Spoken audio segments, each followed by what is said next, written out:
সুরক্ষিত রাখো আমার মৌলা, মোদের পরিবার ও সমাজকে সুরক্ষিত রাখো মৌলা।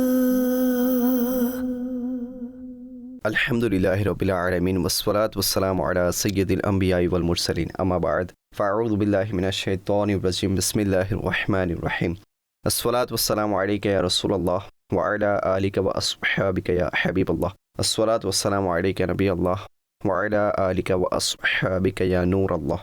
নবী আকরাম নূরে মুজাসসাম সাল্লাল্লাহু তাআলা আলাইহি ওয়া আলিহি ওয়াসাল্লাম ইরশাদ করেছেন, যখন তোমরা নবী রাসূলের উপর দরুদ শরীফ পড়ো তখন আমার উপরও পড়ো। নিঃসন্দেহে আমি সমস্ত বিশ্বের প্রতিপালকের রাসূল। সাল্লু আলাল হাবিব সাল্লাল্লাহু তাআলা আলা মুহাম্মদ সাল্লাল্লাহু তাআলা আলাইহি ওয়াসাল্লাম। সালাতাম ওয়া সালামান আলাইকা সাইয়্যিদি সাইয়্যিদি ইয়া রাসূলুল্লাহ। দাওয়াত ইসলামের কেন্দ্রীয় মজলিসে শুরার নিগরান হযরত মাওলানা হাজী মোহাম্মদ ইমরান আত্তারি আমাদের সাথে প্রোগ্রামে উপস্থিত আছেন।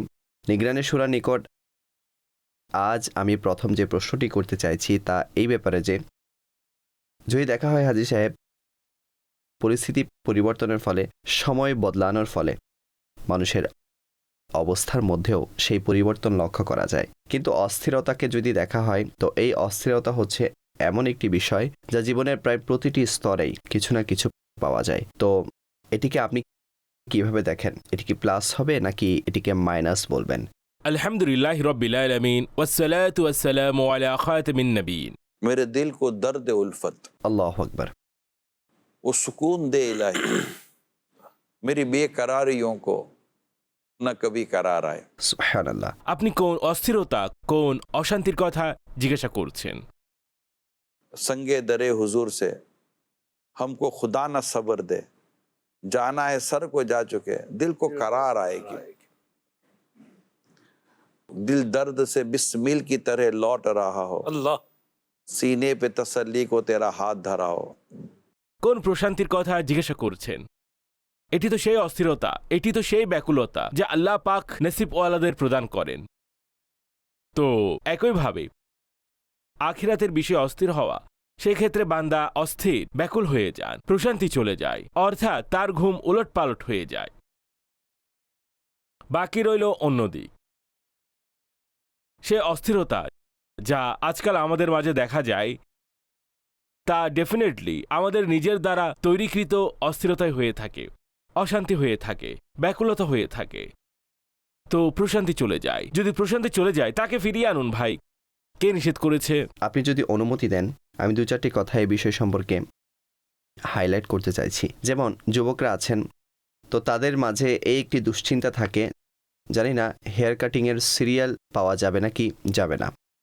আচ্ছা, একইভাবে ইসলামী বোনেরাও আছেন, নারীরাও আছেন, তারা মেহেদি লাগিয়ে থাকেন, জানি না মেহেদি লাগাতে পারবো নাকি পারবো না, টাইম পাওয়া যাবে নাকি যাবে না, প্রস্তুতি হবে নাকি হবে না, আচ্ছা পোশাক পাবো নাকি পাবো না, সময় ধরে যারা দর্জির কাছে সেলাতে দিয়েছেন এই বিষয়টি নিয়েও টেনশনে থাকে। যারা এখন পর্যন্ত জুতা কেনেনি তারা এটা ভাবছে হয়তো এভাবে সব কিছু হবে এবং এভাবে টাকা আসবে, তখন আমরা এভাবে কেনাকাটা করার জন্য যাব। এই ধরনের চিন্তাও অনেক সময় মানুষের প্রশান্তিকে এভাবে বলতে পারেন যে দূর করে দেয়। টাইম পাওয়া গেলে চুল কাটা যাবে, টাইম থাকলে মেহেদি লাগানো যাবে, টাইম থাকলে অমুক কাজ হয়ে যাবে, টাকা আসলে তখন জুতাও কিনা যাবে, টাকা আসলে তখন কাপড়ও কিনা যাবে।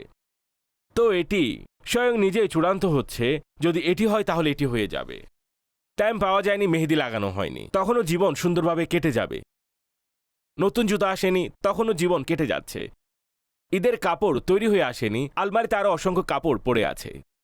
তাই নিজেকে অস্থিরতার দিকে নিয়ে যাওয়ার পরিবর্তে অল্টারনেটিভ দিকে আসুন। যদি এটি না হয় এটি করে ফেলবো, যদি এটি না হয় তাহলে ওটি করে ফেলবো। কতটা সহজ বানিয়ে দিয়েছেন আপনি। এতটা সহজ কিভাবে হয়? যদি নতুন কাপড় না পরা হয় কিভাবে জানা যাবে আজ ঈদের দিন? জানা যাবে না, সারা দুনিয়া জানে। যেদিন নতুন কাপড় গায়ে দিয়ে বের হবেন তখন শুধু দুনিয়াবাসী জানবে যে জনাব আজ নতুন কাপড় পরেছে, তাহলে আজ ঈদ। এরকম তো হয় না। এসব চলে আসে নিজেদের মধ্যে এই ধরনের, অর্থাৎ অল্টারনেট অথবা যাকে বলে যে প্ল্যান বি প্রস্তুত রাখতে হয়। প্ল্যান বি প্রস্তুত রাখুন, তাহলে ইনশাআল্লাহ তাআলা প্রশান্তি প্রশান্তি। মারহাবা। এর সাথেই সংযুক্ত করে আরও একটি বিষয় আমি চাইছি ডিসকাশন হোক, এসব বিষয় তো আমাদেরকে চিন্তিত করছে।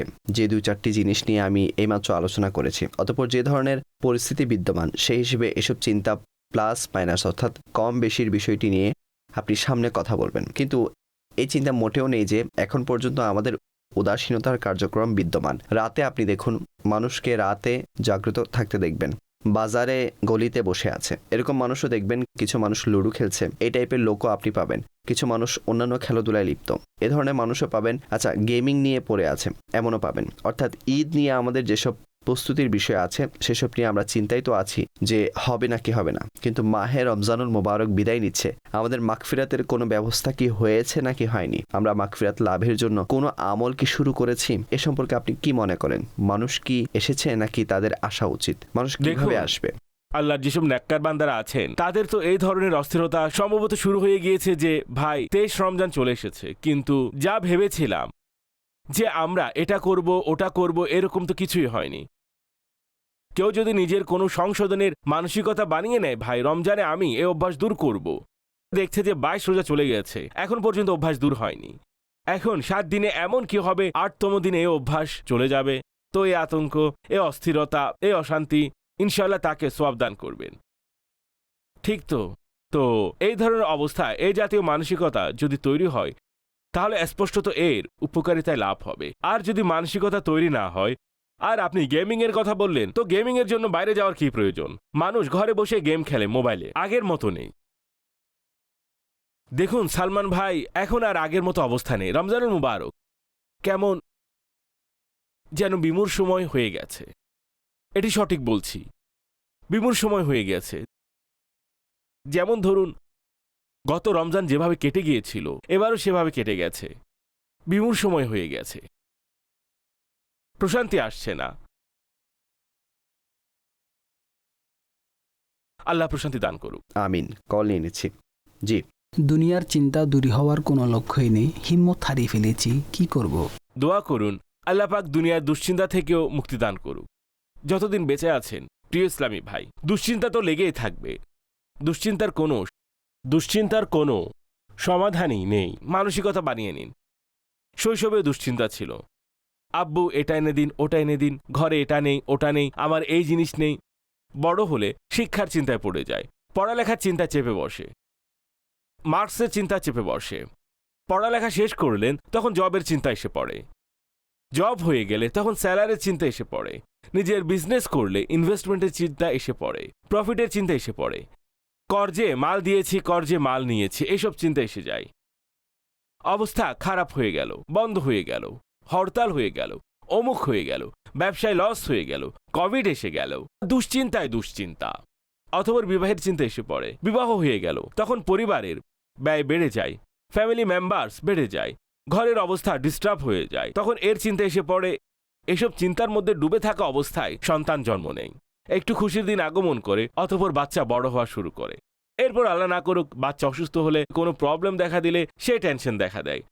অতঃপর সন্তানকে বড় করার জন্য অধিক উপার্জনের চিন্তা চলে আসে, ঘরের ব্যয় বেড়ে যায়, তখন আরও চিন্তা মাথায় আসে।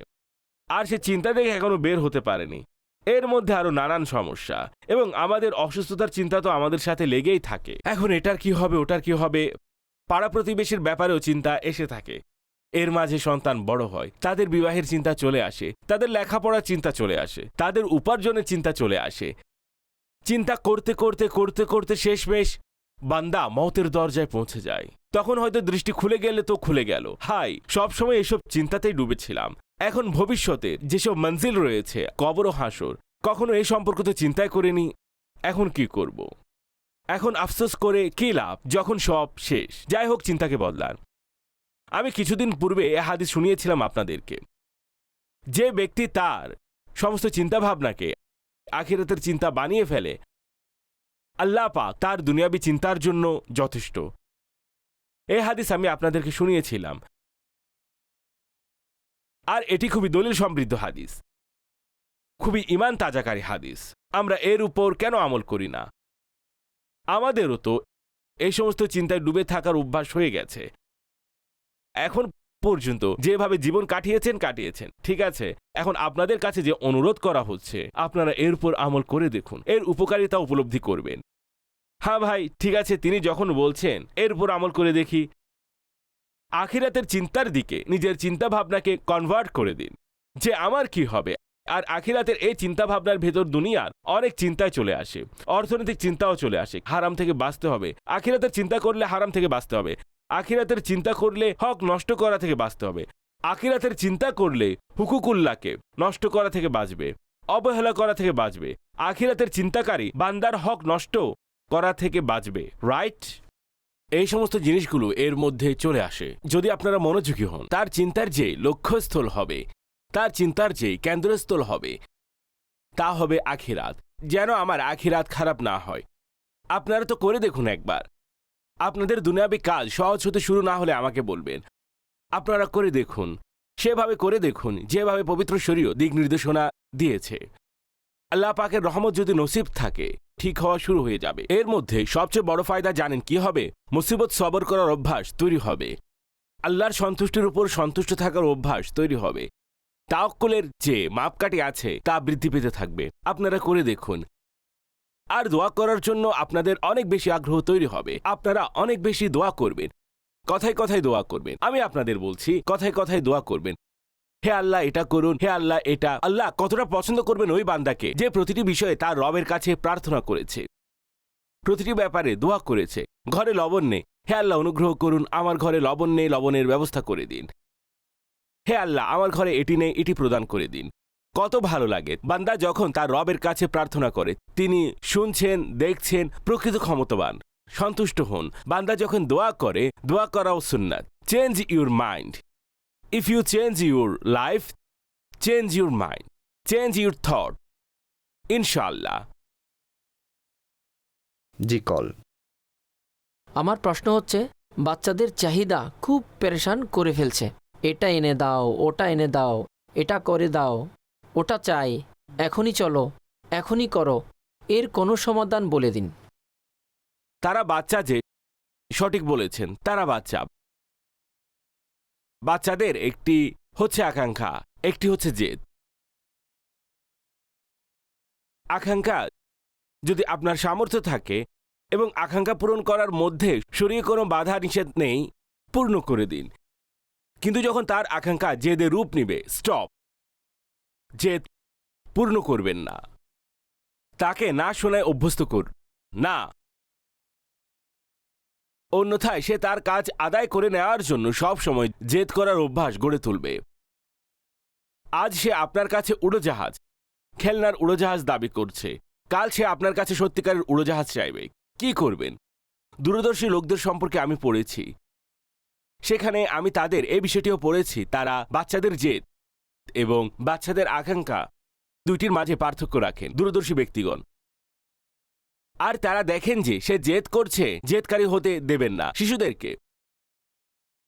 একইভাবে বাচ্চা যদি দুষ্টু হয়, বাচ্চাকে অভদ্র হতে দেবেন না। বাচ্চা দুষ্টু বসে থাকে না, কখন এখানে খেলনা নিয়ে দুষ্টুমি করছে, এটা করছে, ওটা করছে। তাকে কুল ডাউন করুন, বোঝাতে থাকুন, কিন্তু তাকে অভদ্র হতে দেবেন না। সে তার বড়দের সাথে অভদ্রতা করছে, মারছে, পিটছে, এই ধরনের আচরণ করছে। এখানে তার প্রশিক্ষণের দিকে অধিক ফোকাস করুন। আমাদের এখানে আনফরচুনেটলি আমি বলবো দুর্ভাগ্যবশত এই ধরনের কোনো বাচ্চা হলে যে অধিক দুষ্টু হয়, অভদ্রতার দিকে চলে যাচ্ছে, আপনি নিজে দেখছেন যে তার আচরণ বিগড়ে যাচ্ছে, তো তাকে ধমকানো, ঝাড়ি দেওয়া এবং মারা ও পেটা, সকলের সামনে অপমান করা, মনে করে যে এর মাধ্যমে সে সংশোধন হবে। এর ফলে সে আরও বিগড়ে যায়, অভ্যস্ত হয়ে যাবে। আপনি দেখবেন যে আধা ঘন্টা পরও সে ওখানে দাঁড়িয়ে থাকবে।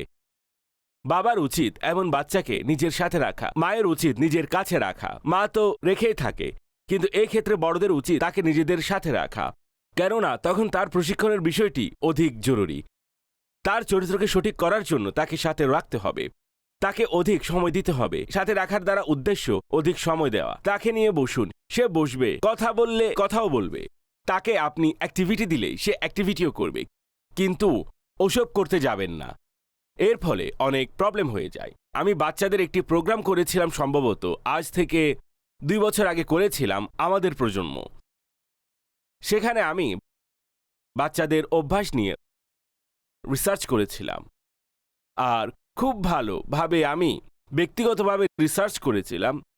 আচ্ছা, রিসার্চ করার পর আমি একজন কনসার্ন ডাক্তারের সাথে ওই রিসার্চের ব্যাপারে আলোচনা করেছিলাম, কেননা তা আমার বোঝার প্রয়োজন ছিল। অনেক বাচ্চাদেরই যে প্রবলেম ছিল সেগুলো আমি লিপিবদ্ধ করেছিলাম और লেখা लिखने के बाद শেষে। অতঃপর আমি এগুলোর ডেফিনেশন লিখেছিলাম, এরপর এগুলো কেন হয় তা লিখেছিলাম। এগুলো আমি হাতে কলমে লিখে পুরো রমজান শরীফের যে ট্রান্সমিশন ছিল আমি সেগুলো কলম দ্বারা লিখে প্রস্তুত করেছিলাম এবং এক একটি প্রবলেম সম্পর্কে পড়তাম। আমি দেখতাম, ডাক্তারের সাথে আমি পরামর্শ নিয়েছিলাম, এরপর আমি সেগুলো বিশ্লেষণ করার চেষ্টা করতাম। এইভাবে কিছুটা জানতে পেরেছিলাম যে বাচ্চাদের এই হ্যাবিটস থাকে। এখন এই ফলাফল বের হয়, কেননা এটি অনেক বড় ইস্যু। যে প্রশ্নটি করা হয়েছে, আমাকে ডাক্তার সাহেবও নিষেধ করেছিলেন। অনেক সময় বাচ্চারা যখন এরকম হয়ে যায় তখন তাদেরকে সাইকোলজির ডাক্তারের কাছে, এই ধরনের বিভিন্ন ডাক্তারের কাছে নিয়ে যান। ডাক্তার সাহেব নিষেধ করেছিলেন আমাকে। তিনি বলেছিলেন আপনি পিতামাতাকে বলবেন যেন এই কাজ না করে। যখন তারা ডাক্তারের কাছে যাবে তখন বাচ্চা মেন্টালিভাবে নিজেকে ফিল করতে শুরু করবে যে আমার মাঝে এইসব প্রবলেম আছে। তার চিকিৎসা ডাক্তার নন, তার চিকিৎসা হলো প্যারেন্টস। আর এটি প্যারেন্টসকে খুব তাড়াতাড়ি বুঝে নেওয়া প্রয়োজন। ভয় তৈরি করবেন না। যেমন ধরুন এই দুটি হাত, ঠিক আছে, দুটি হাত আছে, রাইট? এক হাতে কোনো প্রবলেম নেই, আমার কথা কি বুঝুন। এই হাত বারবার ডিস্টার্ব করছে, আটকে যাচ্ছে, অবশ হয়ে যাচ্ছে, আঙ্গুল মাঝে মধ্যে কাজ করে না। আপনি কোন হাতে ধ্যান দিবেন, এই হাতে নাকি এই হাতে? এই হাতে ধ্যান দিবেন, কেননা তার চিকিৎসা প্রয়োজন, এর প্রয়োজন নেই, রাইট? যে পার্ট অফ বডি ইফেক্টেড হবে সেটার উপরই মনোযোগ দিতে হবে, যেটাকে ট্রিটমেন্ট করাতে হবে। তো যে বাচ্চা এই ধরনের সমস্যায় আক্রান্ত এবং কন্ট্রোলের বাইরে চলে যাচ্ছে, তবে কি এই হাতকে মারবেন, কেটে ফেলে দিবেন, নাকি আপনি এইভাবে বেঁধে রেখে দিবেন? না, তাকে ঠিক করাবেন, তাই না? তো এটি মনে রাখবেন যে সন্তানদের ব্যাপারে ওনারা অনেক ক্ষেত্রেই প্যারেন্টস মিস্টেক করে ফেলেন। ডাক্তারের কাছে অথবা প্রতিষ্ঠানে সোপার্দ করে দেন, অতঃপর রিহ্যাবিলিটেশন সেন্টারে পাঠিয়ে দেন। আজ তো আল্লাহর শুকরিয়া যে দাওয়াত ইসলামের যে রিহ্যাবিলিটেশন সেন্টার আছে তার মধ্যে একজন অভিজ্ঞ ডাক্তার প্রথম থেকে অ্যাসেসমেন্ট করেন। এই বিষয়টি নিয়ে আপনার তো অভিজ্ঞতায় আছে। জি আছে। অতঃপর ডাক্তার বলেন যে ভাই এটি করতে হবে নাকি করতে হবে না, রিলিজও করে দেন যে ভাই এর প্রয়োজন নেই, আপনারা একে দেখুন। এরকমই একদম এরকমই। তো এটি মা বাবার কাজ। অন্যথায় যে টাকা কামাতে চায় সে টাকা নিয়ে যাবে, চলো ঠিক আছে এসে গেছে, তাও ফিস পাওয়া যাবে এবং কাজও চলতে থাকবে। আল্লাহ করুন আপনাদেরকে আমি যে অনুরোধ জানিয়েছি আপনারা আমার অনুরোধকে বুঝতে সক্ষম হয়েছেন। হয়তো একটু পার্থক্য তো বোঝা যায়। বাচ্চা যখন কান্না করে তখন মা বুঝতে পারে সে কি পেটের ব্যথায় কান্না করছে নাকি ক্ষুধার কারণে করছে। এতটুকু উপলব্ধি তো মা বাবার তো হয়ে যায়। মা বাবার জন্য কোনো ইস্যুই থাকে না। মা বাবাকে আল্লাহ পাক এমন একটি সুন্দর সেন্স প্রদান করে থাকেন যে তারা বাচ্চাদের বিষয়গুলো বুঝে যান। কোনো ডাক্তারকে অর্থাৎ অন্যান্য ব্যক্তিদেরকে বোঝানো অতটা সহজ হয় না। মা বাবার জন্য বড় কোনো ইস্যু নয়। ঠিক আছে, জি কল। আজ নিগরানি শুরা মনের প্রশান্তির ব্যাপারে বিভিন্ন পরামর্শ দিয়ে যাচ্ছিলেন। হুজুর, আমি আপনার খেদমতে আর্জ করতে চাইছি যে ব্যক্তি উচ্চ দ্রব্যমূল্য নিয়ে টেনশন করছে, ঘর ভাড়া নিয়ে টেনশন করছে, আয় ব্যয় নিয়ে পেরেশানিতে আছে, সন্তানের কারণে সে পেরেশানগ্রস্ত এবং বিভিন্ন ধরনের সমস্যা, অসুস্থতার কারণে, ঘরের সমস্যার কারণে, সামাজিক অনাচারের কারণে, দেশের পরিস্থিতির কারণে যে সমস্ত মানুষ পেরেশানিতে আছেন, তারা যেন ইবাদতের মধ্যে আত্মিক প্রশান্তি লাভ করেন, এটি কিভাবে সম্ভব? এত পেরেশানের মাঝে আত্মিক প্রশান্তিও যেন লাভ করে, ইবাদতের স্বাদও যেন অনুভব করে। আমি অনুরোধ করছি এ ব্যাপারে আপনি কিছু দিক নির্দেশনা প্রদান করবেন। আল্লাহর উপর ভরসা করুন, তাওয়াক্কুল আলাল্লাহ। যেসব সমস্যার কথা আপনি বলেছেন এইসবকে দূর করবেন। রিজিক কার কুদরতের হাতে আছে। তিনি যার জন্য ইচ্ছা প্রশস্ত করে দেন, যার জন্য ইচ্ছে সংকুচিত করে দেন। সব আল্লাহ পাকের কুদরতি হাতে। আর আমরা মুসলমান, আমাদেরকে আমাদের রবের উপর ভরসা করতে হবে। রবের উপর ভরসা করি, রবের উপর আস্থা রাখি। যখন আমাদের সকল কাজে এই পদ্ধতি অবলম্বন করব এবং সেও রবের উপর এই ধরনের ভরসাযোগ্য অবস্থা তৈরি হয়ে যাবে, তাহলে ইনশাল্লাহ তাবারক ওয়া তাআলা প্রশান্তি পাবো, ইবাদতেও প্রশান্তি নসিব হবে ইনশাল্লাহ। মারহাবা, জি কল। নিগরানি শুরার নিকট আমার প্রশ্ন, যদি কোনো ঘরে দুর্ঘটনা ঘটে, চুরি ডাকাতি হয়, তাহলে ওই ঘরে থাকা উচিত নাকি নয়? কেননা এই ধরনের ঘটনার কারণে অনেক সময় পরিবারের সদস্যরা ভয় পেয়ে যান। কিছু বিশেষ পরিস্থিতিতে এই ধরনের অবস্থা হয়ে থাকে, অনেক সময় ভয় পেয়ে বসে। আপনি দেখুন যে এমন অসংখ্য ঘর আছে যেগুলোতে চুরি হয়েছে। এখন চুরি কি সবসময় হয় নাকি? এমন অনেক ঘর আছে যেসব ঘরে দুর্ঘটনা ঘটছে। অন্য ঘরে গেলে এটা কি আবশ্যক যে সেখানে দুর্ঘটনা অথবা চুরি হবে না? ওয়াসওয়াসাকে লালন করা উচিত নয়। সূরা বাকারা তিলাওয়াত করুন, বিসমিল্লাহ শরীফ পড়ে ঘরের দরজা এবং খিল ইত্যাদি বন্ধ করুন। যদি এরূপ করেন আল্লাহ চান তো কল্যাণ নসিব হবে। এছাড়া কিছু রুহানি চিকিৎসাও করিয়ে নিন, ইনশাআল্লাহ তাআলা আল্লাহ চান তো উপকার লাভ করবেন। কত কত ঘর ছাড়বেন আপনি। ওয়াসওয়াসা কেন লালন করছেন এটি একটু দেখে নেবেন। জি কল। কিছু মানুষ সব সময় দুঃখ, অস্থিরতা, অশান্তিতে থাকে। সম্পদের পাহাড় থাকা সত্ত্বেও চাহিদা পূরণ করতে পারে না। সম্পদের আধিক্য আছে কিন্তু বরকত নেই। এই অদ্ভুত পেরেশানিময় জীবন, মুসিবত এবং সমস্যায় জর্জরিত জীবনের পিছনে কি কারণ রয়েছে? আখিরাতের চিন্তা না থাকা, দুনিয়ার মহাব্বত প্রাধান্য লাভ করা, ধন সম্পদের লোভ অন্তরে গেঁথে যাওয়া। আর আমি যা বলছি অনেকটাই জানেন ভাই, আসল কারণ এগুলো, এর কোনো কারণ নেই। আমরা নিজেরাই দোষী। কথায় আছে না, कुछ भी ये सब अपने ही हाथों के हैं करतूत, शिकवाए ज़माने का ना किस्मत से गिला है, देखे हैं ये दिन अपनी ही गफलत की बदौलत, सच है कि बुरे काम का अंजाम बुरा है। আমরা আসলে কি, আমরা কে? চিন্তা করুন, বীজ বপন করে একজন আর ফসল অন্য কারোর জন্য অপেক্ষা করে। আপনারা চিন্তা করুন, আমরা কি? আমরা কি বেকুবদের, আমরা কি নির্বোধদের দুনিয়াতে আছি?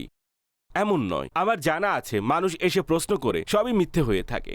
আপনি কি জানেন না এসব মিথ্যা? হ্যাঁ জানি। তাহলে মিথ্যা কিভাবে সঠিক হয়ে যাবে? অমুক নোংরা কাজ কিভাবে সঠিক হয়ে যাবে? জানে যে নিকৃষ্ট। আচ্ছা, এসব ভুল হলে আপনি কি জানেন না যে এটি ভুল? তো কোন জিনিসের ব্যাপারে বান্দা চিন্তা করে বলে না আমরা যেন সঠিক হয়ে যায়। এই রিয়েলিটিকে বুঝুন। বাস্তবতা হচ্ছে এটাই, আমরা অনেক কিছু জানি। আমাদের নফস আমাদেরকে পরিবর্তন হতে দেয় না, আমাদের নফস আমাদেরকে সংশোধন হতে দেয় না। আমরা বুঝতে পারি যে আমরা ভুলই করছি, আমরা খেয়ানত করেছি, নাফরমানি করছি। তো এসব বিষয়ের যেই সমাধান রয়েছে, যার মধ্যে আমরা ফেসে গেছি, আমরা আমাদের লোভকে হ্রাস করি, লোভকে কনভার্ট করি, অল্পতুষ্টির দিকে আসি, মিতব্যয়িতার দিকে আসি। আল্লাহ চান তো এই অশান্তি এবং এই ধরনের যেসব বিষয় আছে আল্লাহ পাক চাইলে ঠিক হয়ে যাবে। শুধুমাত্র হালাল রিজিক কামান, হালাল রিজিকই ইনকাম করুন। হালাল উপার্জনের কিঞ্চিত পরিমাণও নিজের ঘরে আপনি আসতে দেবেন না। হালাল রিজিকে প্রশান্তি না আসলে বলবেন। যদি হারাম সম্পদের সাথে অশান্তি আসে, হালাল সম্পদের সাথে শান্তি আসবে, এতে কোনো সন্দেহ নেই। চিন্তা করার মতো কি আছে? ঘরের মধ্যে আপনি প্রাণীর ছবি লাগিয়ে রেখেছেন আর আপনি বলছেন রহমত আসবে। রহমত কোত্থেকে আসবে? রহমতের ফেরেশতাদের রাস্তা আমরা বন্ধ করে রেখেছি। দাদার স্মৃতি, দাদার ছবি। আজ যেই ঘরে থাকছি এই ঘরে ওনারই মা বাবাকে অনেক মহাব্বত করে, ছবি টাঙিয়ে রেখেছে, ভালোবাসে। আচ্ছা, অনেক লোক নিজের ছবিও টাঙিয়ে রাখে, এ ধরনের মানুষও দেখা যায়। এই বিষয়টি কিভাবে দেখবেন? মা বাবাকে অনেক ভালোবাসলে এইসব ছবির মাধ্যমে তো মা বাবার ভালোবাসা আসবে না। তাদের জন্য নেকি করুন, ইসালে সওয়াব করুন। মা বাবাকে অনেক মহাব্বত করেন আপনি, গুনাহ না করুন। মা বাবার সামনে যখন আপনার গুনাহ পেশ করা হবে কতটা কষ্ট পাবেন। এইসব ছবির মাধ্যমে মা বাবা প্রশান্তি পাচ্ছেন না। যাদের ছবি লাগানো আছে তিনি ধুকে ধুকে বিদায় নিয়েছেন, আর আপনার তো জিজ্ঞাসা করার সময়ও ছিল না। যাদের ছিল না তাদেরকে আমি বলছি, ছবিসমূহ এসব নাজায়েজ কাজ, প্রাণীর ছবি লাগানো। বড়দের যেসব ছবি আমরা লাগিয়ে থাকি, এসব আমরা আমাদের অথবা যেসব ছবি ঘরে লাগাই, এসব কাজ করার জন্য শরীয়তের পক্ষ থেকে কোনো অনুমতি নেই। এগুলো নাজায়েজ। রহমতের ফেরেশতা আসবে না ঘরের মধ্যে। এখন আপনি ঘরে প্রশান্তি চান, ঘরে বরকত চান, ঘরে সুখ চান। কখনো কুকুরের মূর্তি থাকে, কখনো ঘোড়ার মূর্তি থাকে, কখনো অন্য প্রাণীর ছবি টাঙানো থাকে। এই জাতীয় বিভিন্ন রকম প্রাণীদের শোপিস, ডেকোরেশন এবং ওয়ালপেপার আমরা লাগিয়ে রাখি। এর ফলে রহমতের ফেরেশতা আসবে না। এখানে গেঁথে নিন। সে সম্পর্কে শরীয়তের যেসব মাসালা আমরা পড়েছি, বুঝেছি, শিখেছি, তা আমরা আপনাদের নিকট পৌঁছে দিচ্ছি। ফেরেশতা আসবে না। ডেকোরেশনের পিসগুলো দেখুন যেগুলো কি, আর এগুলো থেকে ঘরকে পবিত্র রাখুন। এগুলো ঘর থেকে বের করে দিন। স্বামী স্ত্রীর মিল নেই, আর ওনারা স্মৃতিময় ছবি টাঙিয়ে রেখেছেন। যখন আমরা বিবাহ করেছিলাম কেমন লাগছিল, এটি সেই দিন ছিল। এখন তো একে অপরের মুখও সহ্য করতে পারে না, ছবি টাঙিয়ে রেখেছে। অদ্ভুত কাজ। ভাই ছবি সরিয়ে নিন, একে অপরের প্রতি মহাব্বত বৃদ্ধি পাবে। শান্তির রাস্তা, মহাব্বতের রাস্তা, এসব রাস্তা আমরাই বন্ধ করে রেখেছি। রহমতের ফেরেশতাকে ঘরে আসতে দিন, মেহেরবানি করুন। যদি রহমতের ফেরেশতা ঘরে না আসে তাহলে ঘরে কি আসবে? দাঁড়ান, পুরো ঘরকে পর্যবেক্ষণ করুন। আপনি আপনার ফ্রিজে কোন প্রাণীর ছবি লাগিয়ে রেখেছেন? আপনি আলমারিতে কোন প্রাণীর ছবি লাগিয়ে রেখেছেন? আপনি আপনার কিচেন ক্যাবিনেটে কোন প্রাণীর ছবি লাগিয়ে রেখেছেন? আপনার শোকেজের মধ্যে কোন প্রাণীর মূর্তি রেখে দিয়েছেন? আপনার দেওয়ালে এবং অন্যান্য যেসব জিনিসপত্র আছে সেখানে কোন কোন প্রাণীর ছবি লাগানো আছে? প্রাণীদের মধ্যে মানুষ এবং প্রাণী উভয়ে আছে। যদি বৃক্ষের ছবি থাকে তাহলে রেখে দিন ভাই। গাছপালার চিত্র আছে সেটিকে রেখে দিন। ফুলের ছবি থাকলে রেখে দিন। যদি লাগাতে চান দেওয়ালকে খালি করুন। এইসব নাজায়েজ ছবিকে সরিয়ে ফেলুন। আর যদি লাগাতে চান কাবা শরীফের ছবি লাগান, মদিনা শরীফের ছবি লাগান, গরিবে নামাজের দরবারের ছবি লাগান, বাগদাদ শরীফের দরবারের ছবি লাগান, আউলিয়া কিরামের মাজারের ছবি লাগান। কোনো উপদেশমূলক বাণীর ছবি থাকতে পারে। এই ধরনের কাজ করতে পারেন। তাহলে তো মাজার হয়ে যাবে, ঘর তো তখন পীর সাহেবের দরগা হয়ে যাবে। না, অনেক মানুষই থাকেন, অনেকের ঘরে গেলে দেখা যায়, আমি অনেক বড় বড় ড্রয়িং রুম দেখেছি, তাতে ওনারা মাশাআল্লাহ কুরআনুল কারীমের আয়াত লাগিয়ে রেখেছেন। সেগুলো তো খুবই চমৎকার ক্যালিওগ্রাফি। ভাই সুন্দর জিনিস তো আরও ছিল। তিনি যখন দোকানে গিয়েছিলেন তিনি খুব সুন্দর ঘোড়াও দেখতে পেয়েছিলেন। তিনি তখন ঘোড়া কিনেননি, তিনি আল্লাহ পাকের কালামকে পছন্দ করেছেন। সুবহানাল্লাহ। চিন্তাধারা ছিল, তাই জি। আল্লাহ পাকের কালামকে বাছাই করেছেন। বাহ, তিনি আরো সুন্দর পাহাড়ের উপর বরফ সম্বলিত সিনারি দেখেছেন, সেখানে পাশে সবুজ গম্বুজের ফ্রেম দেখেছেন, তিনি সবুজ গম্বুজের ফ্রেম পছন্দ করলেন। এটি তো চিন্তাধারার কারণ, তা ঘরে লাগানো আছে। আমি দেখেছি অনেক ঘরের ভেতর ঘর মাজার হয়ে গেছে, না, ঘর বরকতের কেন্দ্রস্থল হয়ে গেছে। যদি আপনি এই ধরনের ছবি লাগাতে নাও চান এবং আপনার মনে হয় যে ভাই এরকম হয়ে যাবে, তাহলে অন্তত প্রাণী জীবের ছবি তো ঘর থেকে বের করুন, যার অনুমতি শরীয়ত প্রদান করেননি। তাই এই বিষয়টি আল্লাহর সন্তুষ্টির জন্য পরিষ্কার করে ফেলুন। আর যান, উঠুন, দেখুন কোথায় কোথায় আছে। একে কোথাও রেখে দিয়েন না, অন্যথায় কাল কেউ এসে আগের জায়গায় সাজিয়ে রাখবে। তাকে বের করে দিন ঘর থেকে। প্রয়োজন নেই আমার, দরকার নেই আমার, আপনি করে দেখুন। এরপর বলবেন ঘরে প্রবেশ করার সময় বিসমিল্লাহ শরীফ পড়ে প্রবেশ করুন। ঘরের দরজা বিসমিল্লাহ শরীফ পড়ে বন্ধ করুন। খিল বিসমিল্লাহ শরীফ পড়ে বন্ধ করুন। নিজের ঘরের আলমারি অথবা নিজের ঘরের জানালাসমূহ বিসমিল্লাহ শরীফ পড়ে বন্ধ করুন। বিসমিল্লাহির রহমানির রহিম পড়ে বন্ধ করুন, লাগিয়ে দিন। এরপর আপনি দেখুন আপনার ঘরে বরকত আসে কিনা, আপনার জিনিস হেফাজত হয় কিনা। যেগুলো করার কাজ তা করছে না এবং পেরেশানগ্রস্ত। আজ সর্বপ্রথম অস্থিরতা অশান্তির প্রশ্নই ছিল প্রথমে। আল্লাহ পাকের জিকিরে প্রশান্তি আছে। আলা বিযিকরিল্লাহি তাতমাইন্নুল কুলুব। শুনে নাও, আল্লাহ পাকের জিকিরের মধ্যে অন্তরে প্রশান্তি আছে। করুন, খান, খানা খান, বিসমিল্লাহ শরীফ পড়ে খান। বরকত না আসলে বলবেন। আপনার খাবার চুলায় দিচ্ছেন রান্নার জন্য, আল্লাহ পাকের জিকির পাঠ করে খাবার রান্না করুন। যদি বরকত না পান বলবেন। বিসমিল্লাহ শরীফ পড়ে আল্লাহর নামে ঘর থেকে বের হন। বরকত এবং হিফাজত না হলে বলবেন। নিজের রবের নামের সাথে নিয়ে চলার অভ্যাস তো বানান। নিজের রবের স্মরণকে অন্তর এবং মস্তিষ্কে সঠিক অর্থে স্থান দিন। বরকত, প্রশান্তি, সুখ, সহজতা আসবে। আমি এটি বলছি না যে আপনার উপরে এ ধরনের কোনো পরীক্ষা আসতে পারে না, কিন্তু আমি পরীক্ষার ব্যাপারে বলছি। যদি পরীক্ষা চলেও আসে, আপনাকে আল্লাহ পাকের জিকির এবং তার রহমতের বরকত নসিব হবে। আপনি আল্লাহ পাকের সন্তুষ্টিতে সন্তুষ্ট থাকার জজবা লাভ করবেন। তখন সাথে সাথে সওয়াবের দিকে দৃষ্টি যাবে। আল্লাহ পাক তো এই কারণে আমাকে সওয়াব দেবেন এবং আমার গুনাহসমূহ ক্ষমার ব্যবস্থা হয়ে যাবে। মারহাবা, খুবই সুন্দর কথা বলেছেন। এখন বিবাহের অ্যালবামকে কি করবে? জ্বালিয়ে ফেলুন, কতটা পরিশ্রম নষ্ট হয়েছে করে বানাতে। ফেলুন। না, এগুলো রাখা জায়েজ নয়, এগুলোকে নষ্ট করে ফেলা উচিত। অনেক টাকা গেছে, 20-30 হাজারে একটি অ্যালবাম তৈরি। আল্লাহর সন্তুষ্টির জন্য করুন। গুনাহে খরচ করেছিলেন তাই নষ্ট করে ফেলুন, সেটাকে তওবা করুন, নষ্ট যেহেতু করতে গুনাহে হবে, খরচ করেছেন। সরিয়ে ফেলতে হবে, জ্বালিয়ে দিন, ছিঁড়ে ফেলুন, যা ইচ্ছা আপনার করুন এবং তওবাও করুন। এবং এই ধরনের আরো যে সকল জিনিস আছে নষ্ট করে ফেলুন। আল্লাহ পাক আমাদের উপর রহম করুন। বিবাহের ভিডিও বানিয়ে রেখেছেন, সারা দুনিয়াকে দেখাচ্ছেন কি করছেন। আমরা একটিবারও ভেবে তো দেখিনি ভাই। একটি আওয়াজ দিন, হে লজ্জা তুমি কোথায়? আওয়াজ দিন, হে লজ্জা তুমি কোথায়?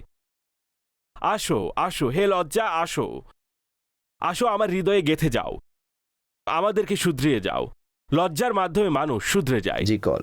হুজুর, এই আরজ ছিল যখন বয়ান শুনি, যখন আলেম ওলামাদের বয়ান শুনি, মাদানী চ্যানেল দেখি, আমির আহলে সুন্নতের মাদানী মুজাকারা শুনি, সাময়িকভাবে খুব প্রভাবিত হয়ে এর দ্বারা। তখন অনুতপ্ত বোধ কাজ করে, কান্না আসে, সব কিছুই হয়, কিন্তু কয়েক ঘন্টা পরেই ওই প্রভাব শেষ হয়ে যায়, আবার আগের মতো হয়ে যায়। দোয়া চাই, দোয়া করার যে পদ্ধতি আছে তার উপরও আমল করি, কিন্তু স্থায়িত্ব আসে না, আমলের উপর অটলতা তৈরি হয় না। দয়া করে এ ব্যাপারে কোনো সমাধান বলে দিন। প্রিয় ইসলামী ভাইয়েরা, অটল থাকার বিষয়টি এটি পরিবেশের কারণে আসে। আপনি একদিন মার্কেটে যান, উপার্জন করে আসবেন। যদি না যান তাহলে উপার্জন করতে পারবেন না। উপার্জনের জন্য প্রতিদিন মার্কেটে যান, যদি না যান উপার্জন করবেন কিভাবে? নিয়মিত উত্তম পরিবেশে সম্পৃক্ত থাকুন, যেখানে এই ধরনের পরিবেশ পাওয়া যায়, যেখানে উত্তম লোকের সংস্পর্শ পাওয়া যায়। তাদের সাথে সময় কাটান। তাদের সাথে সময় কাটালে আস্তে আস্তে ধীরে ধীরে এইসব জিনিসগুলো আমাদের ভেতর প্রবেশ করবে এবং আমরা এতে অভ্যস্ত হব। আমি আপনাদেরকে এক্সাম্পল স্বরূপ বলছি, আল্লাহ না করুক কেউ এমন কোনো ডিজিজ আক্রান্ত হলো, এখন সে সুস্থ হতে চায়। যদি একটি দুটি ট্যাবলেট খায়, যেমন জ্বর হয়, আমি আপনাদেরকে জ্বরের উদাহরণ দিচ্ছি। জ্বর হয়, আপনারা জ্বরের জন্য ট্যাবলেট খান, আপনি জ্বরের জন্য 2টি ট্যাবলেট খেলেন, আপনার ঘামও আসে, জ্বরও কমে যায়, আপনি একটু দাঁড়াতে পারেন, রাইট? যদি অন্য ডোজ না নেন পুনরায় জ্বর আসবে, অতঃপর দুর্বলতা। ভাই, পুনরায় দুর্বল হয়ে গেছি। আপনি যেহেতু ডোজই নেননি, আপনি মেডিসিনই নেননি, আপনি ওষুধই নেননি, যেভাবে শারীরিক অসুস্থতাকে দূর করার জন্য নিয়মিত এবং একটি সময় পর্যন্ত নিয়মিতভাবে আপনাকে মেডিসিন ওষুধ নিতে হয় যতক্ষণ না সেই প্রবলেম দূর হয়ে যায়। একইভাবে আপনি রুহানি অসুস্থতাকে দূর করার জন্য নিয়মিতভাবে আপনাকে সেই সহবত এবং ওই ধরনের জিনিস গ্রহণ করতে হবে যতক্ষণ না আমাদের যেসব পেরেশানি আছে এবং আমাদের যেসব রুহানি দুর্বলতা আছে এই মুহূর্তে তা যেন দূরীভূত হয়ে যায়। খুবই সিম্পল বিষয়, এটি কোনো রকেট সায়েন্স নয়। জি কল। নিগরানে সুরার নিকট আমার প্রশ্ন, কোনো এক ব্যক্তি বিবাহ করল, সে তার মায়ের সামনে তার স্ত্রীকে ডাকতে চান না, সে কি সঠিক করছে নাকি ভুল করছে? কেন ডাকতে চান না উনিই বলতে পারবেন। তিনি আপনার স্ত্রী, কি সমস্যা আছে? আপনি মায়ের সামনে স্ত্রীর সাথে কথা বলুন, স্ত্রীর সামনে মায়ের সাথে কথা বলুন, এতে কি সমস্যা? এমন পরিবেশ তৈরি করেছেন তার সামনে, কেন আপনি অপরিচিত পরিবেশ বানিয়ে রেখেছেন? তিনিও ভয় পেয়ে বসে আছে যে না তার মায়ের সামনে আমি কথা বলবো না, না তার মায়ের সামনে আমি কথা বলবো না। কেন বলবেন না কথা? তিনি আপনার স্ত্রী, মা বাবা বিবাহ করিয়েছেন, বুঝে শুনে বিবাহ করিয়েছেন হয়তো, যাই হোক তিনি আপনার স্ত্রী, আপনার ঘরে এসেছেন, তাকে পর ফিল হতে দিবেন না এবং সুন্দরভাবে থাকুন। কে বলেছে যে বাবা মায়ের সামনে স্ত্রীর সাথে এমন আচরণ অবলম্বন করুন যা লজ্জাশীলতার পরিস্থিতি? কথায় বলবেন, সামনে বসাবেন এবং কথাবার্তা বলবেন। আমার তো এটা পরামর্শ থাকে, ঘরের পুত্রবধূকে পরনারী হতে দিবেন না, গোপনে লুকিয়ে যেসব কাজকর্ম হয় এরকম না। হ্যাঁ, এটি অবশ্যই বলবো, পুত্রবধূকে আরজ করব যদি তারা শুনে থাকেন, আপনি যে ঘরে আছেন তাদের এটি রিয়ালাইজ করান যে আমি আমানতদার, আমি ঘরের কথা বাহিরে বলি না। আর যদি ওনারা একবার জানতে পারেন ঘরের কথা বাহিরে বলে বেড়ান, কথা বাহিরে চলে যাবে, ডেফিনেটলি পরিবারের সদস্যরা আপনার থেকে লুকানোর চেষ্টা করবে। বাহিরে তো বলে না, নিজের মা বাবা। ওনারাও বাহিরের লোক, জি ওনারাও বাহিরের লোক। কেননা এরকম পরিস্থিতি যদি আপনার ছেলের ক্ষেত্রে হয়, মা বাবা তার থেকে লুকিয়ে কথা বলে, এই অভিজ্ঞতাও আপনাদের আছে হয়তো। এই সন্তানদের সামনে এই কথা বলা যাবে না, তার পেটে কথা থাকে না। কিছু সন্তানদের পেটে কথা থাকে না, তাদেরই অভ্যাস থাকে বাহিরে শেয়ার করার। আপন মা বাবা তাদের আপন সন্তানের সামনেও সাবধানে থাকে, তার সামনে কথা বলা যাবে না। বেচারার মুখ থেকে কথা বেরিয়ে যায়, যে কাউকেই বলে দেয়। যেখানে ছেলের ক্ষেত্রে মা বাবা সাবধান থাকে, সেখানে পুত্রবধূ থেকেও সাবধান থাকতে হবে। পুত্রবধূর এটা ভাবা উচিত নয় যে আমার কাছ থেকে গোপন রাখে। আপনি আপনার চরিত্র দ্বারাই প্রুফ করেছেন, আমার কাছ থেকে লুকাও। আপনার চরিত্র দ্বারা প্রুফ করুন, আমার কাছ থেকে লুকানোর প্রয়োজন নেই। আমি আপনাদের ওয়াফাদার, আমি এই ঘরের কথা ইনশাআল্লাহ তাআলা বাহিরে কখনো বলবো না, এটি হওয়া উচিত। এরপর দেখুন, আস্থা তো আস্থাই হয়। এই কথাটা আমি আপনাদেরকে বলে যাচ্ছি, আস্থা ব্যাপারটি কাচের ন্যায়। আস্থা একটি কাচের ন্যায় হয়ে থাকে। কাচ যদি একবার ভেঙে যায়, জোড়া তো লাগবেই, কিন্তু দাগ যায় না। এটি মুখস্থ করে নিন। আস্থা একবার নষ্ট হয়, পরবর্তীতে তা বাপরে বাপ আল্লাহ। সুতরাং নিজের স্ত্রীর উপর আস্থাকে নষ্ট হওয়া থেকে বাঁচান। আমি সবার কাছে এই অনুরোধ জানাচ্ছি, স্ত্রী স্বামীর সামনে স্বীয় আস্থাকে নষ্ট হওয়া থেকে বাঁচান, স্বামী স্ত্রীর সামনে নিজের আস্থাকে নষ্ট হওয়া থেকে বাঁচান, পার্টনারের নিজেদের আস্থাকে নষ্ট হওয়া থেকে বাঁচান, সন্তান মা বাবার সামনে, অর্থাৎ আপনারা যারা আমাকে দেখছেন বা শুনছেন, ফিউচার কিংবা এখন, ইভেন এখানে আপনারা জব করছেন, যেখানে আছেন, নিজের উপর আস্থাকে নষ্ট হতে দেবেন না। পরবর্তীতে মানুষ অস্থির হয়ে যায়, তাকে কি বলবো নাকি বলবো না। সে না ওই দিনও এটা বলে দিয়েছিল। এই বিষয়গুলো সহজে মাথা থেকে যায় না। মস্তিষ্কের ভিতর কোনো সিপিইউ নেই যে শিফট এবং ডিলিট প্রেস করলে আপনি ডাইরেক্ট হার্ড ডিস্ক থেকে ডিলিট করে দিলেন যা কিছু ছিল। এরকম হয় না মানুষের মস্তিষ্কের ভেতর। মানুষ ক্ষমা করে দেয়, দৃষ্টি ফিরিয়ে নেয়। পরিপূর্ণভাবে বিষয়গুলো ডিলিট হয় না, বিষয়গুলো সামনে চলে আসে, মনে থেকে যায়। মানুষের মস্তিষ্ক তা পুরোপুরি সিস্টেম থেকে চলে যায় না। তার স্মৃতিশক্তি চলে গিয়েছে নাকি যে মাযআল্লাহ সেগুলো ভুলে যাবে? স্মৃতিশক্তি এখনো ঠিক আছে, এগুলো ভুলে যায়নি। আপনি যখন সামনে যান, আপনার সামনে এভাবে থাকে যে তার কিছুই মনে নেই, সব মনে থাকে। ওইসবে গুরুত্ব না দেয়ার এবং সেগুলোকে ক্ষমা করার অভ্যাস তার মাঝে বলবৎ আছে। তার এ ভালো অভ্যাস আছে, আর এ অভ্যাসের কারণে আমরা বেঁচে আছি।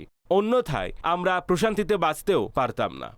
তাই এ আস্থা নষ্ট হতে দিবেন না, আস্থা অটুট রাখুন এবং একে অপরকে ঘরে অপরিচিত প্রুফ করবেন না। এটি অনেক দূরত্ব তৈরি করে দেয়, অপরিচিত হওয়া। ঠিক আছে, আল্লাহ কল্যাণ করুন। আমিন। আমি এখানে একটি কথা বলতে চাইছি। আসলে কিছু মানুষের অভ্যাস এমন যারা আদব শিষ্টাচারের শব্দ বলে থাকেন।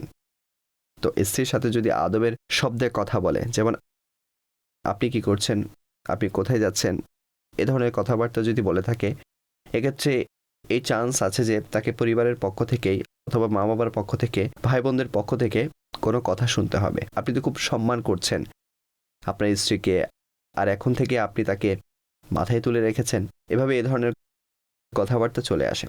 কি বলেন আপনি? যদি ওই ব্যক্তি নিজেই আদব সম্পূর্ণ হয়ে থাকে, নিজের মা বাবার সাথে আপনি আপনি করে কথা বলে, নিজের বোনদের সাথে আপনি আপনি করে কথা বলে, নিজের ভাইদের সাথে আপনি আপনি করে বলে, নিজের স্ত্রীর সাথেও আপনি আপনি করে কথা বলবে। এখন এরকম তো নয় যে বোনদের বলে, তোকে বলেছিলাম, তুই বুঝিস না, তুই অভদ্র, তুই এরকম, তুই ওরকম। স্ত্রী এলে আপনি আসুন, বোন তো বলবে আমাকে তুই তাকারি করছে, স্ত্রীকে আপনি আপনি বলছে। কিন্তু যখন তার স্বভাবে আপনি আপনি থাকবে, আদব থাকবে, তাহলে ঘরের সকল সদস্যদের সাথে আদবের সাথে কথা বলবে। তাহলে কেন খারাপ লাগবে? সে স্ত্রীকে বলছে আপনি বসুন, আপনি পানি নিয়ে আসুন, আপনি খাবার নিয়ে নিন, আপনি কি খাবার রান্না করেছেন। তাহলে কি মা এবং বোনের খারাপ লাগবে? তাদের সাথেও আপনি করে কথা বলে বরং ভালো লাগবে। মাশাআল্লাহ, আমাদের ছেলে আমাদের দেয়া শিষ্টাচারিতাকে শো করছে। তখন স্ত্রীও আদবের সাথে কথা বলবে। তো আদবের কারণে তো মহাব্বত বৃদ্ধি পায়। বেয়াদবি তো মহাব্বতকে হ্রাস করে দেবে। বেয়াদবি দ্বারা উদ্দেশ্য অভদ্রতা। জি, যখন কোনো মানুষ খুব ভালো ফুরফুরে মোড়ে থাকে, তখন তো অনেক সময় মানুষ আদব কায়দার মাধ্যমে কথা বলে থাকে। কিন্তু যখন রাগান্বিত হয়, তখন যেসব আদব কায়দার বুলি ছিল তার সবই এক নিমিষে দূরীভূত হয়ে যায়। তখন রাগ আকলের উপর প্রাধান্য বিস্তার করে। অনেক সময় মানুষ রাগান্বিত অবস্থায় ওই কথা বলে যা তার বলা উচিত নয়, ওই আচরণ অবলম্বন করে যা তার করা উচিত নয়, আর ওইসব থেকে বেঁচে থাকার পরিপূর্ণ চেষ্টা করা উচিত। কিন্তু যদি অবস্থা এমন হয় যে আল্লাহ না করুক এরকম ঘটে যায়, তাহলে কিছুক্ষণ পর সে রিলিজ হয়ে যাবে। স্বাভাবিক হওয়ার পর সে বলে দিক, জনাব আমি ক্ষমা চাইছি, রাগ চলে এসেছিল। এই যে শব্দটি ক্ষমা চাইছি, রাগ এসে গিয়েছিল, এটিকে আপনি মনে করুন যে কাউকে আপনি আহত করেছেন, আঘাত দিয়েছেন, ক্ষমা করে দিন, আমার ভুল হয়ে গেছে, রাগ করে আপনাকে বলে ফেলেছিলাম। এটি হচ্ছে মলম। আর অনেক সময় আঘাত গভীর হয়। একবার মলম লাগানোর ফলে ব্যথা অথবা আঘাত ভালো হয় না, নিয়মিত লাগাতে হয়। ঠিক তো? অনেক সময় মলম লাগালে সামনের ব্যক্তি বলে আপনার তো কাজই এটি, আপনি আবার কোনো না কোনো কথা বলবেন, অতঃপর এই নেচারও দূর করা উচিত। মারতে থাকা এবং ক্ষমা চাইতে থাকা, মারতে থাকা এবং ক্ষমা চাইতে থাকা, এই নেচারকেও মানুষের পরিবর্তন করা উচিত। অনুমতি দিন। সাল্লু আলাল হাবিব সাল্লাল্লাহু তাআলা আলা মুহাম্মদ।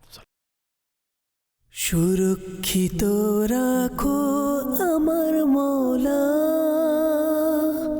মোদের পরিবার ও সমাজকে সুরক্ষিত রাখো